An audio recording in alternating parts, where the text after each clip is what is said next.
दोस्तों हम क्या जानते हैं कि हम किस-किस तरीके से सीख सकते हैं? एक, तजुर्बे से। और तजुर्बा कब कैसे आता है? ठोकरें खा के। एक सीख सकते हैं तजुर्बे से जिसका आना ठोकरें खा कर के होता है, और दूसरा हम सीख सकते हैं दूसरों के तजुर्बे से, जो कि ठोकरें वो खाएगा, हमें तो सिर्फ़ उसकी ठोकरों से सीख सकते हैं। क्या इस बारे में बहुत ज़्यादा डिटेल जानना चाहेंगे? अगर जानना चाहेंगे और ये वीडियो आपको अच्छा लगे, तो आप औरों के साथ भी शेयर करें। नमस्कार दोस्तों, मेरा नाम प्रोफेसर कुलविंदर सिंह है। आज हम बात करेंगे कि एक्सपीरियंस क्या है, हमारे सीखने का एक जरिया।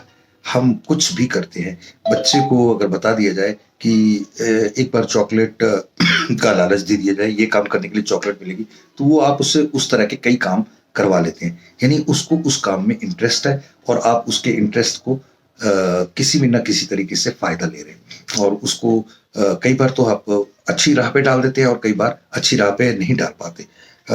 एक्सपीरियंस, एक तो एक्सपीरियंस होता है सेल्फ का, एक होता है दूसरों का। अपने एक्सपीरियंस से जब आप सीखते हैं तो वो दूर तक चीज़ रहती है। आप कभी भी देख लीजिए, गीले हाथों से आपने कोई बल्ब बटन दबाया और करंट लगा, तो वो सारी ज़िंदगी दोबारा वो गलती नहीं करेंगे, और दूसरों को भी रोकेंगे कि नहीं यार, नहाते वक़्त स्विच ऑन स्विच ऑफ मत करना। अगर करना पड़े तो बाहर आने के बाद साफ-सुथरा सूखे होने के बाद ही स्विच को ऑन या ऑफ करना। यानी कि आपको पता है करंट किस तरीके से आपको लग सकता है। अपने एक्सपीरियंस से सीखा, दूसरों के एक्सपीरियंस से। पापा ने बोला कि करंट लग सकता है, लेकिन बेटा वो मानता है कि पापा ने बोला, तो उससे सीख सकता है। कई इसको लाइटली लेते हैं, तो उससे नुकसान उठाते हैं। तीसरा, इसमें ना जो एक्सपीरियंस है वो प्रैक्टिस से बढ़िया बनता है। जब भी किसी भी चीज़ के ऊपर आप प्रैक्टिस करते हैं, तो वो एक्सपीरियंस बढ़िया होता है।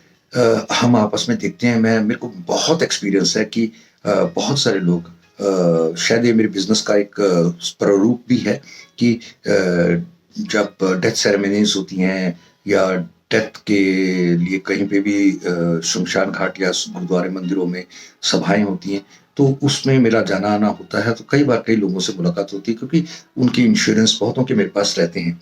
तो पता लगता है कि बहुत सारे लोगों के इंश्योरेंस होते ही नहीं, और परिवार के लिए मतलब जब तक जिए तब तक तो कोई छाया नहीं दी, और जब गया तो बाकी की जो बची हुई छाया थी वो भी ले गया।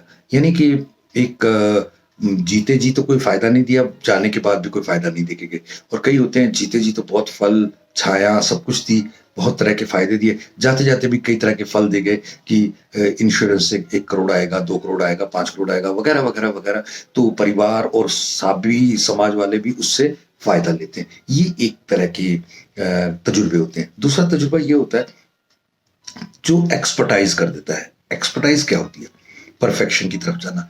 आप देखेंगे बहुत सारी चीजें हम लाइटली, जैसे हमारे को कोई पूछे कहाँ गए थे, वाइफ पूछ ले, बच्चा पूछ ले, तो हमारा जवाब बड़े सारे ऑफेंसिव हो जाता है कि हम मैं कहीं जा नहीं सकता, वगैरह वगैरह वगैरह, ये सब चीजें। मैंने कहीं कोई गलत जाता हूँ वगैरह। लेकिन अगर उन्होंने ये पूछा था कहाँ गए थे, तो आप सिर्फ इतना जवाब देना था कि हाँ, मैं नीचे जरा घर के लिए दूध लेने गया था, और दूध लेते हुए आते हुए रास्ते में कोई मिल गए मित्र, उनसे बात करने लगा, 10 मिनट लग गए। तो बस इतनी सी बात के लिए इतना बड़ा हम, एक्सपर्टाइज क्या होती है? आपकी किसी भी चीज के ऊपर प्रैक्टिस करते हुए एक आप एक्सपर्ट हो जाते हैं।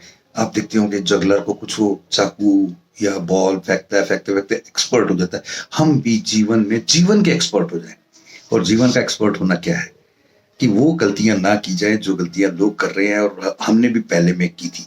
अब यही चीजें मैं कई लोगों से कहता हूँ कि आपका इंश्योरेंस कितना है, कितना होना चाहिए? कहता है इतना तो हो कि हम कमाई जो छूट जाए तो कमाई के बाद उतने से पैसे आते हैं, बस यही है, ये इंश्योरेंस है। अगर इतनी सी बात समझ में आ गई, तो समझ लीजिए कि हाँ, मेरे वीडियो बनाना सफल, आपके देखना सफल, और इस पूरी प्रक्रिया में हमारे हिस्से का भारत भी सफल। वीडियो में मेरा फ़ोन नंबर है, आप ज़रूर मुझसे संपर्क करिएगा। Thank you. जय हिंद।